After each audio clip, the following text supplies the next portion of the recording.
Hi, this is Joe from howtoformanllc.org, and today we are going to be telling you how to form an LLC in the state of Mississippi.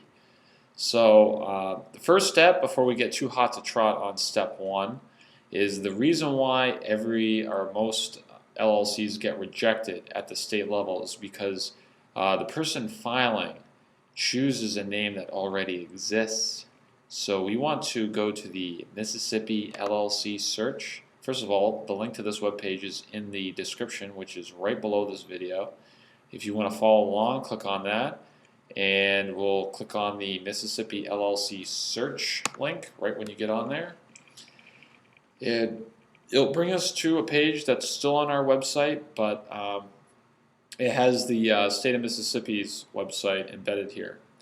And what we do is we just search, say we want the name real estate. There it is. Real estate. Let's see if the LLC real estate exists. Now you have Real Estate Acquisitions LLC, which is close, but it's a variation. And it looks like Real Estate LLC is available, which is rare because it's pretty common. So we'll go back. And in Mississippi, you have to fill out a certificate of formation. This is the official form. So we want to click on this.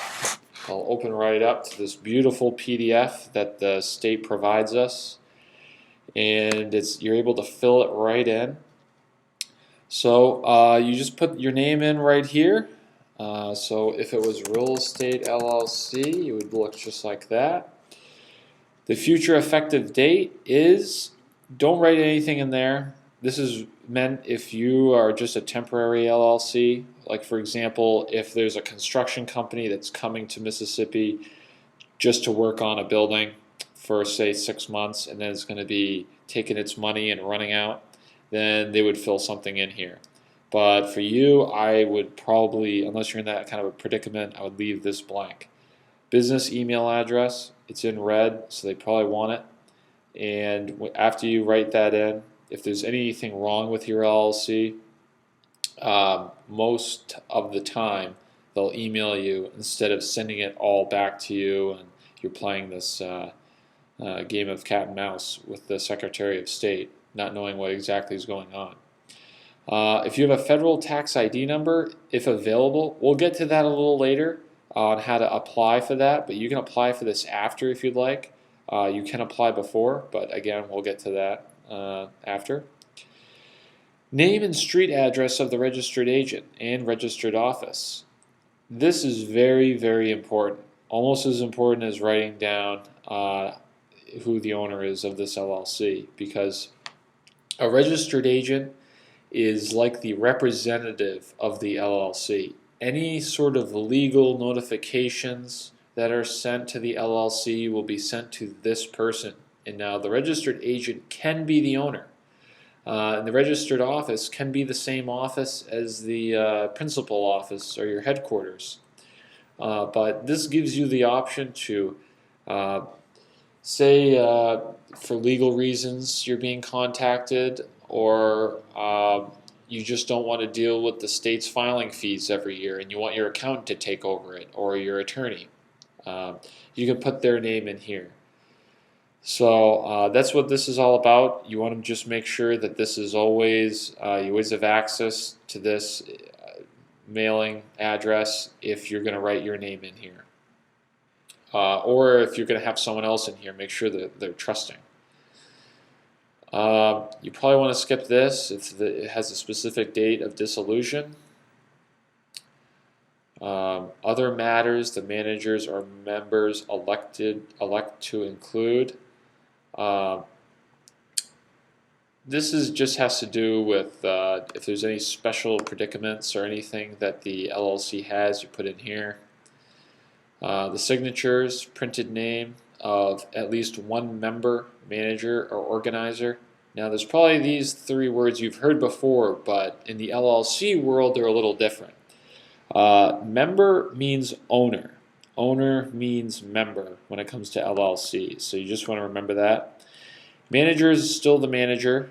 It has nothing to do. It's just usually it's hired by the member. The manager usually has no ownership. Or organizer, the person who is forming this for you. The name, title, and address of each signer should be included in the space is indicated. This page may be duplicated for additional signatures.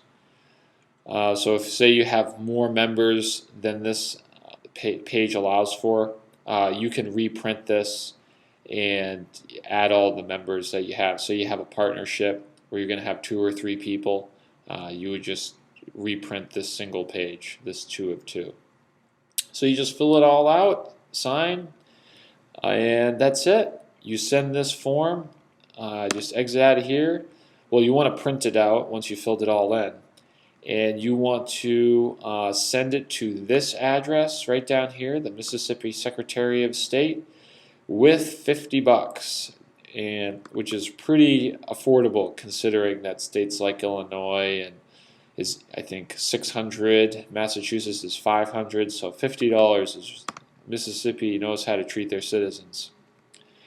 If we scroll down here, if you are going to be, we talked about earlier about a tax ID number, otherwise called an EIN number. If you want to apply for one of these, chances are you're going to need to. This is for getting a bank account within the state. An EIN number is, you're going to get this instantly just by clicking on Get Online. It says apply, but it should say Get Online now because no one gets rejected. It's free, it takes 5 minutes, and it's really simple. And I know it's the IRS, but it is true. It's really nice, this tool that they have. So you can get your tax ID number right away. And if you want, you can get your tax ID before you file so that it'll be on your certificate of formation. And it'll just look a little nicer at the state level. If you look down here again, Mississippi LLC Operating Agreement. If you do not know what an LLC Operating Agreement, that is fine, I'll tell you. The state will not ask you, as you just saw, for any details about your ownership. So what I mean by that is, chances are, if you have a partnership, most of the time it's 50-50, but sometimes it's 75-25. But the state doesn't want to know, and the only way for you to register what the deal is with your partner is through one of these operating agreements. You both sign, and you can get started on your business. But you, especially if you have any kind of partners, you really want to protect yourself by having one of these agreements. And it's pretty self-explanatory. It's just a couple fill in the blanks. And you're all set. That is how you form an LLC in the state of Mississippi.